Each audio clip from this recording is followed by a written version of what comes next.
Joining me now is host of the To Die For Daily podcast, Kinsey Schofield. Kinsey, let's start with this report on Prince Harry. The Sun is saying that he was stopped from joining King Charles at Sandringham during his recent trip to the UK because palace aides feared, and I quote here, they'd never get rid of him. Harry was allegedly told to find a hotel room instead. I mean, is that a shock? Because let's be honest here, he does seem to have put his foot in it again by going and giving interviews about his meeting with his dad. Something I'm sure the palace would prefer to keep private.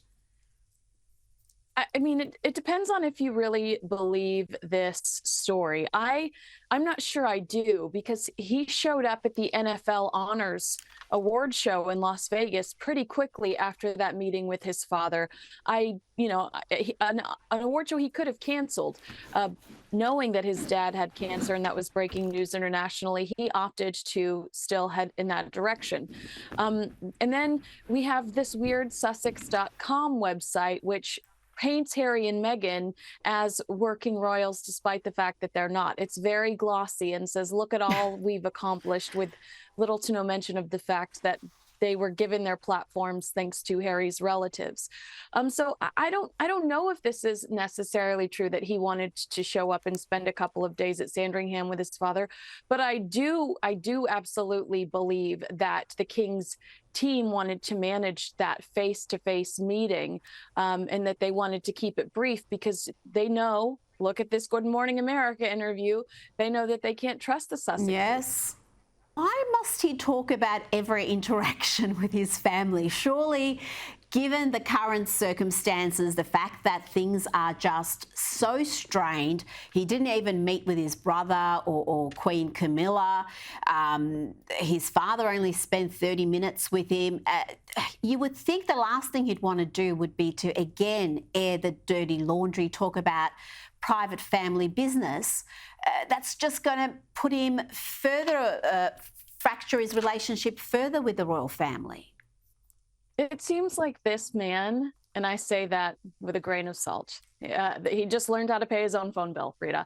I feel like he's a very stubborn individual, and I really think he's in desperate need of media training, because you saw him scramble and try to bring all the answers back to Invictus Games. But what he did was he gave media enough to run with. Yeah, oh, Harry thinks that illness will reunite him with his father, when that's not necessarily what he said, and he definitely tried to bring it back to Invictus.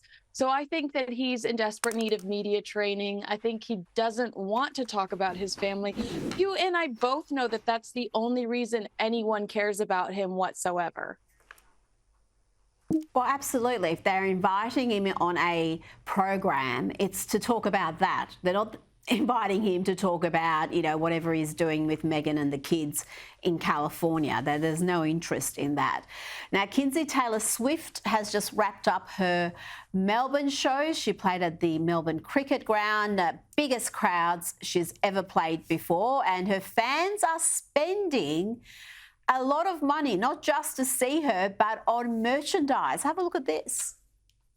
Total, probably around $7,000. So it's probably about $5,000, $6,000. If I include outfits, all the tickets that I've gotten. Just with all the bracelets, really fortunate enough to be going to multiple shows. The bracelets that I've made, the accessories. Outfits, accessories, full shebang. Probably in the couple grand. I spent $900 on merch. I'm broke. More than $1,000 for sure. I just spent $400 on merch. So. They say they're broke, but somehow they're finding $2,000, $7,000, $900 to spend on merchandise, on bracelets. The Swift phenomenon, is it worldwide? Are Australians, particularly Taylor Swift, crazy? Oh, it's so fun to see Taylor Swift and in Australia and see that reaction. Her Eras tour is expected to bring $1.2 billion to the Australian economy so far. But the Eras tour is currently the most lucrative concert run in American history. Question Pro, I think is the name, surveyed 592 American Swifties about how much they spend around Taylor.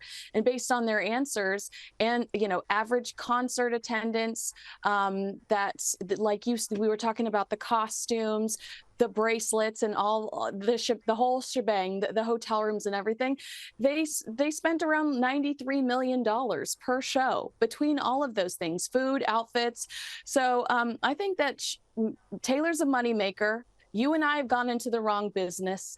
We can make friendship bracelets too. Is it too late to jump on board this train?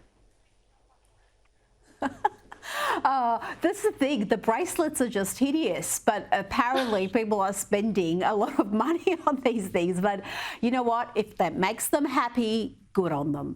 Now, this story has been burning along for a few weeks now. Red Bull's team's principal, Christian Horner, is also the husband of former Spice Girl Jerry Halliwell. Well, he's facing further turmoil. There's more coming to light about these allegations of inappropriate behaviour lodged against him by a colleague. Red Bull are investigating. What's the latest on this, Kinsey? Well, yes, and Christian has denied the allegations and told media he's confident he will remain as Red Bull Racing team boss.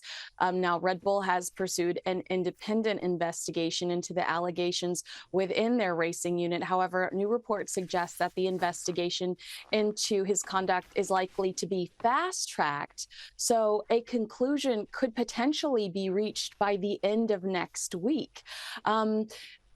This is kind of popped out of nowhere and really taken the racing world by storm. It's not one of those cases where one person accuses him of inappropriate conduct and then 3 or 4 other people come out and say the same thing. This has been one person so far, and a lot of people surprised that he still has his job, that he is still showing up, still doing one-on-one interviews. So does that say something about his innocence? I don't know, but I do think it's interesting to point out. Now, before we go, there was a heartwarming moment during the BAFTAs with Back to the Future star Michael J. Fox receiving an emotional standing ovation. Let's have a look.